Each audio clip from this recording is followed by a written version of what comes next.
कैसा लग रहा है? बढ़िया लग रहा है। कैसा लग रहा है?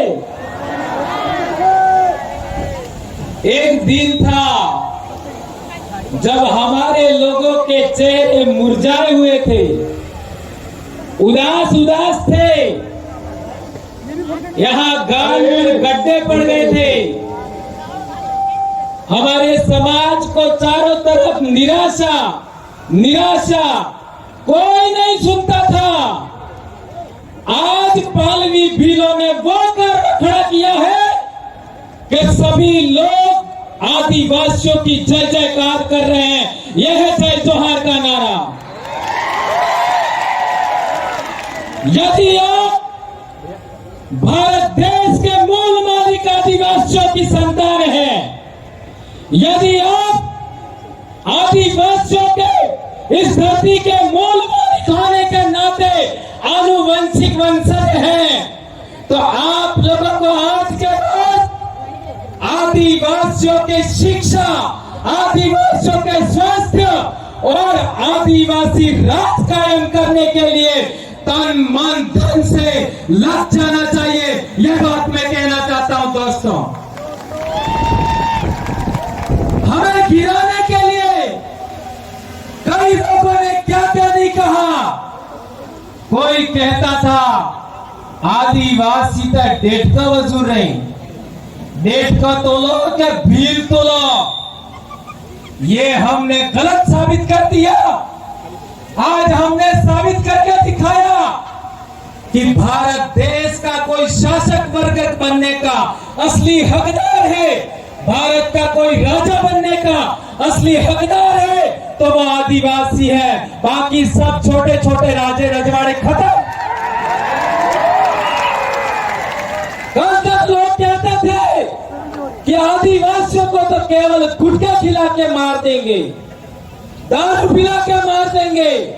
अब देखो ये जवानी, ये दीवानी, ये रवानी आज की तारीख में अपने समाज के इतिहास के लिए, अपनी संस्कृति के लिए, अपने बाप दादाओं के रीति रिवाज गीतों के लिए काम कर रही है। यह अपने आप में बड़ी बात है मेरे दोस्तों।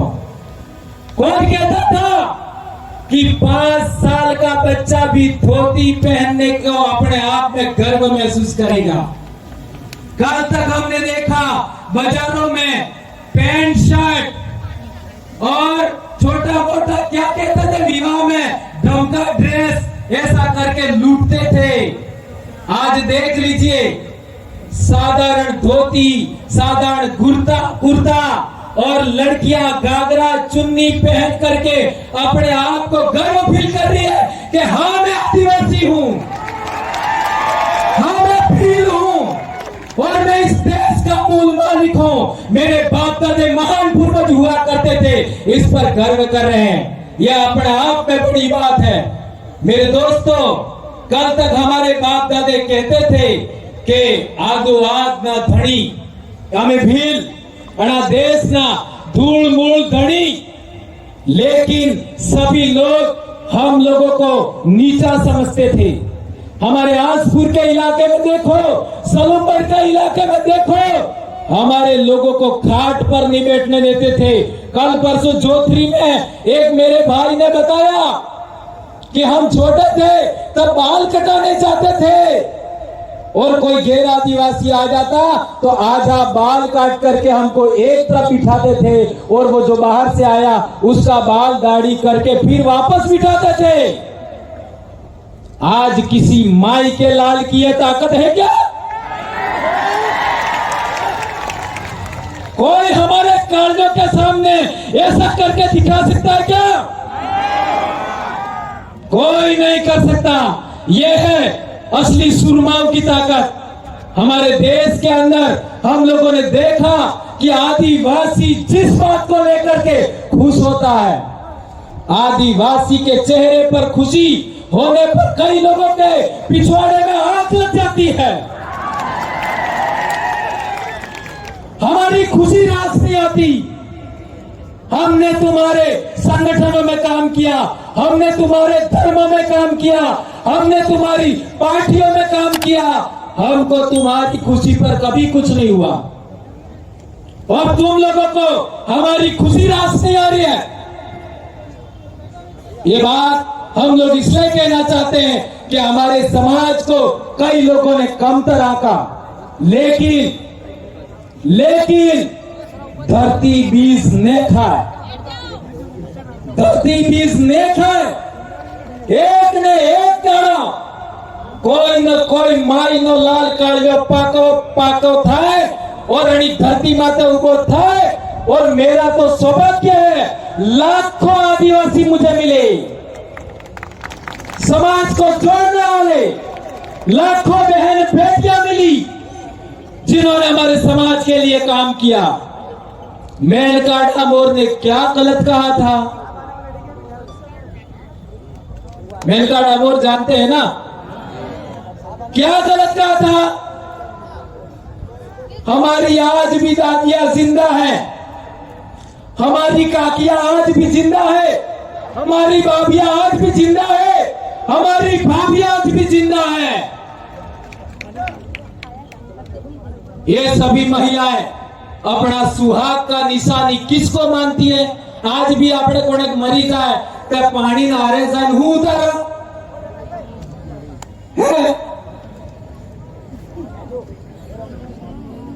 जवला सुडलो चांदीनो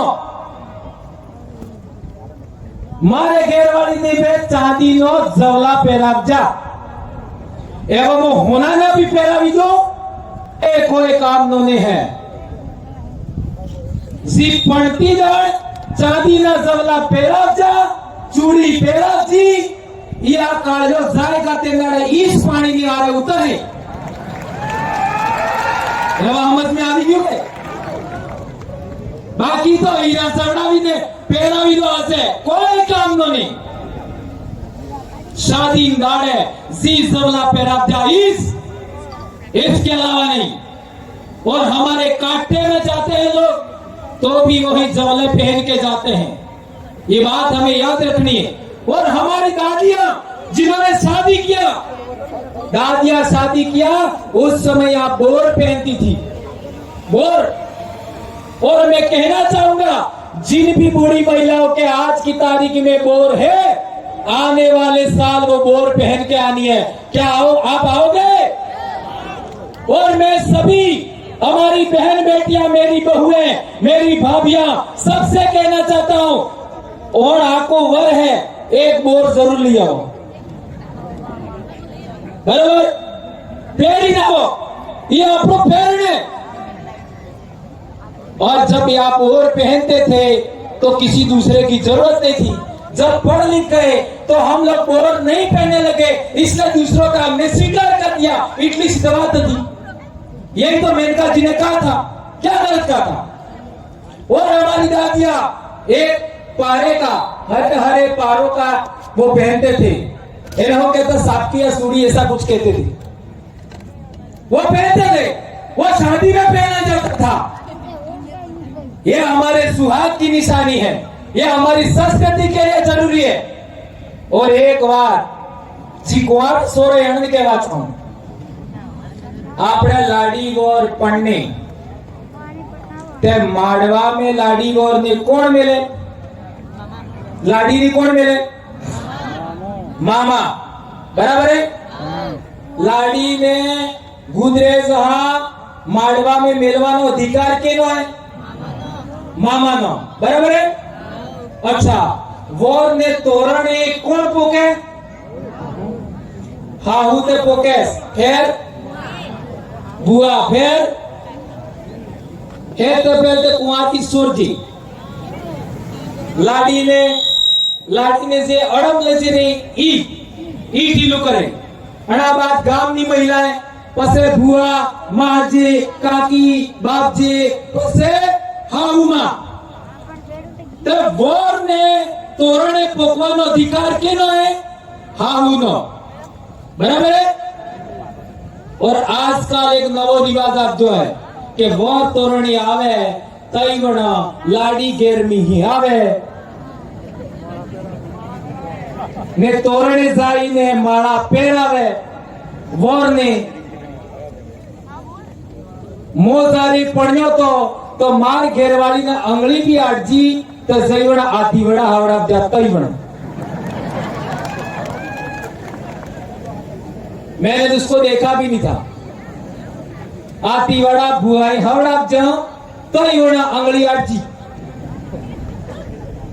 तो सोचो यदि आज एक लड़की एक दुल्हन अपने दूल्हे को वहां पर माला पहनाती है अर्थात टच करती है तो सभी महिलाओं का, मां का, बुआ का अधिकार का हनन हुआ कि नहीं हुआ? मेरी बहनों, मेरी बेटियों, मेरी काका काकियों, भाभियों, मेरी बहुओं, ये आपके अधिकार का हनन हुआ कि नहीं हुआ? कौन कौन इस बात को मानता है कि महिलाओं के अधिकारों का हनन है? हाथ ऊंचा करके बताओ। ये तीन भाई के महिला करावी, अरे महिला ने ये गलत फिकर क्यों करे, ये समझना पड़ेगा। सोचो आपके अधिकारों का हनन हुआ, ये कौन समझाएगा? ये बात हम बोलते हैं तो दूसरे लोग ये सोचते हैं और तारा है। ये आदिवासी लोग तो उनके समाज की सच्ची संस्कृतियों को बता रहे। कौन बोल रहा था? मास्टर बोल रहा था। कौन बोल रहा था? मास्टर नहीं बोल रही थी। चलो एपीओ करो, चलो निलंबित करो। तब एपीओ करो, निलंबित करो तो अमन ओढ़ने आपको तो हूं अमन कितनी वर्ती हो। अरे हमारे बाप दादा मौका ना सोडा खाई नहीं सीखा। हमारे बाप दादा किने मारी भीख नहीं मांगती, किने क्या रोटा खावा नहीं किया, किने क्या हाथ नहीं फैलावता। हमें कालिया मरीज का हो तुम्हारी नौकरी तकी हमें पैसे ना हो और नौकरी हो तो मैं एलजीए मने हमारे समाज नो भरा तो हमारे बाप दादा मानगढ़ मत मरचा, पांच दरिया में मरचा, लिदुड़ी बटली में मरचा, रास्ता पाल में मरचा, तारे अपने अधिकार मिल गया आरक्षण तभी वहां जाकर नालायकों यह अधिकार हमारे बाप दादा ने लड़के कर करके मर करके हासिल किया है। तुम क्या समझते हो इस बात को? यह अधिकार, आरक्षण का अधिकार हमें हमारे समाज ने दिलाया, हमारे वीर भक्तों ने दिलाया, संत मावजी महाराज ने दिलाया, संत सुरमाल खराड़ी ने दिलाया, संत गोविंद गुरु ने भी दिलाया और पालवी वीरों ने दिलाया है हमको। ये बात हमें याद रखनी होगी। एक बात और बहुत अहम है, बहुत जरूरी, हमारी विवाह पद्धति के लिए आजकल हमारे लोग अहमदाबाद जाकर के बहुत सारा पैसा कमाते हैं और यहाँ आकर के अपनी शादी के लिए, विवाह के लिए सोने के गहने लाते हैं दुनिया भर के और हम भी मांगते हैं। लेकिन पिछले दिनों अखबार में छप करके आया था मेरी बहनों, मेरी बेटियों, मेरे बेटों कि 70 से 80% सोना और चांदी नकली आ रहे, तो हमें क्या खड़ा करेंगे? सोचो हमारा समाज है उसको चांदी के गहने हिस्से ही विवाह करना चाहिए, ऐसा मैं कहना चाहता हूं। मैं आप सबके सामने, इन लाखों आदिवासियों के सामने सौगंध खा के कहता हूं, मेरी बेटी के विवाह में एक भी सोने का गहना नहीं मंगवाऊंगा, एक भी नहीं। शादी के बाद कितने भी गहना सोने का पहना है कोई आपत्ति नहीं, लेकिन शादी में मैं सोने का गहना नहीं पहनवाऊंगा, नहीं मंगवाऊंगा। मेरी बेटी भी आए अभी, तो यदि हमें हमारे पैसे को बचाना है, हमारी मजदूरी को बचाना है, हमारे समाज को बचाना है, तो हमें यह भी सौगंध खानी होगी कि आज के बाद माड़वे में, पटले में सोने का गहना हम नहीं मंगवाएंगे, चांदी का ही मंगवाएंगे। और विवाह होने के बाद भले 5 गहने सोने के पहना दो, हमें कोई आपत्ति नहीं है, कोई आपत्ति नहीं है। ये बात हमारी बेटियों को गलत लग सकता है, लेकिन बेटा मैं एक बात बहुत महत्वपूर्ण कहना चाहता हूं। जब आप विवाह के फेरे के बाद 2 दिन बाद वही रकम सोने की लेके मार्केट में जाओगे, आधा पैसा भी तुमको नहीं मिलेगा। क्या ये बात सही कह रहा हूं, गलत कह रहा हूं? ये बात कठिन लग सकती है। मैं तो कहता हूं नेकलेस का कितना रुपया होता है? नेकलेस का इतना रुपया, मान लो 1.5 लाख रुपया होता है, तो नेकलेस के बदले 1.5 लाख रुपए की चांदी की रकम मंगवा लो, मना ही नहीं है।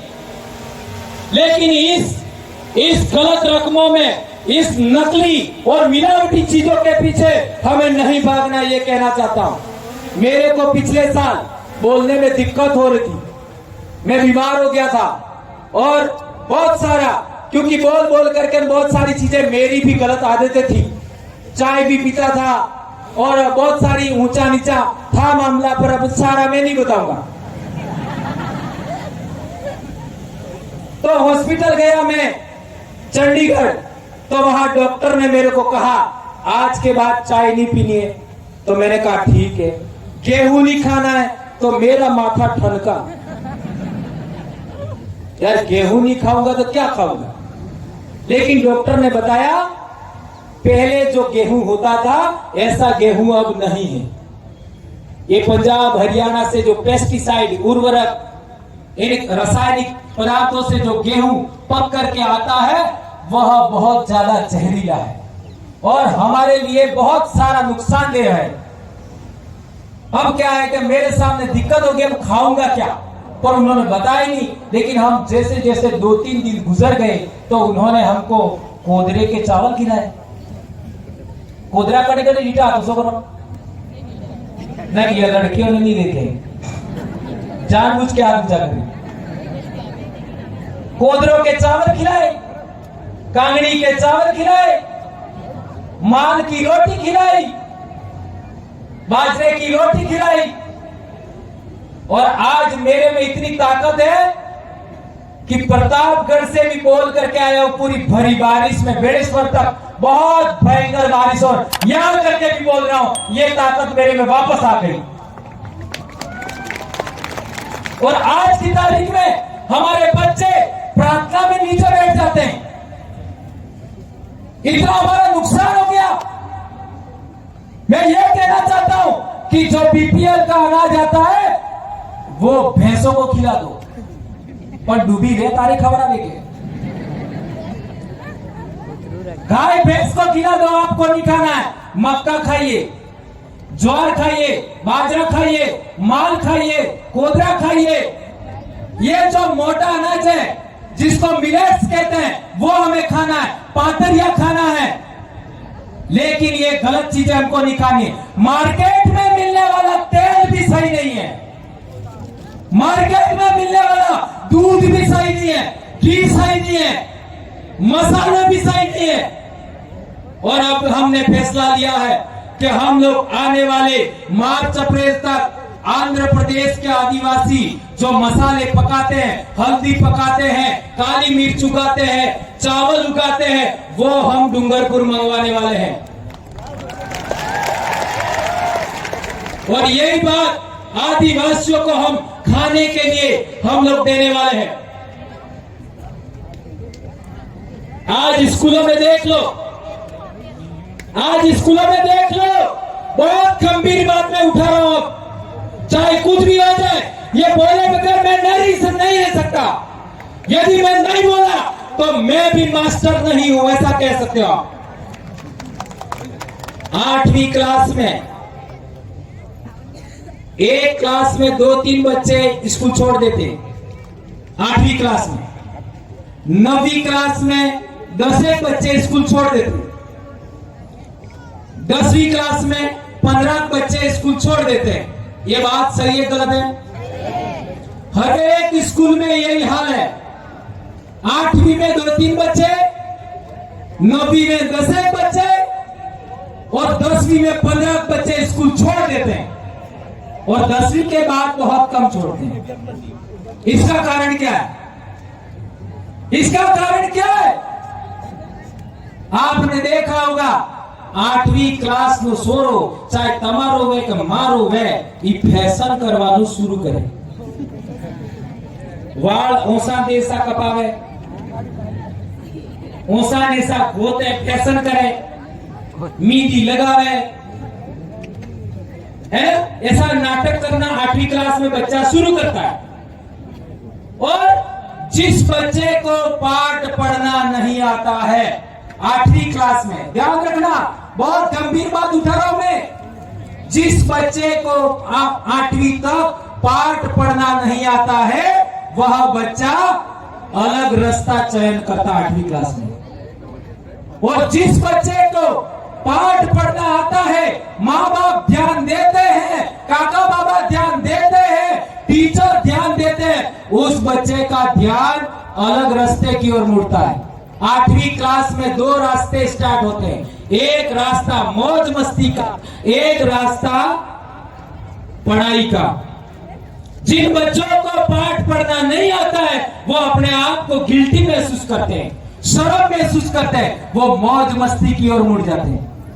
और मौज मस्ती की ओर मुड़ने वाले बच्चे व्रत उपवास में फंस जाते हैं, इसके बाद नशे में फंस जाते हैं, इसके बाद बाइक राइडिंग में फंस जाते हैं, इसके बाद और बहुत सारा आप सब जानते हैं। और वो बच्चे क्या करते हैं आगे जाकर के? बाइक राइडिंग करने के लिए, मोटरसाइकिल 1.5 लाख की लाने के लिए, चलाने के लिए पेट्रोल भी तो चाहिए, कहां से लाएगा? फोन चलाने के लिए रिचार्ज भी करना पड़ेगा, कहां से लाएगा? इसकी वजह से हमारे इलाके में बहुत सारी घटनाएं घट रही, ये बात ध्यान रखनी है।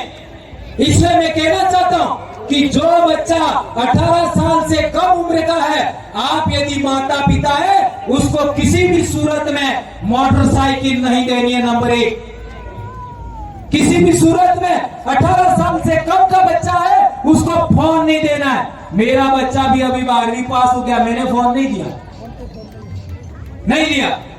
आप अपने अपने घर में देख लीजिए, ये बात ध्यान रखनी होगी। यदि हम लोग इसका ध्यान रखेंगे तो हमारे बहुत सारे बच्चों का आत्महत्या रुक जाएगा, बहुत सारे बच्चों का एक्सीडेंट रुक जाएगा, बहुत सारे बच्चों का असमय कुछ गलत होने से, जेल जाने से बच जाएंगे। ये बात मैं आप लोगों के बीच में कहना चाहता हूं दोस्तों।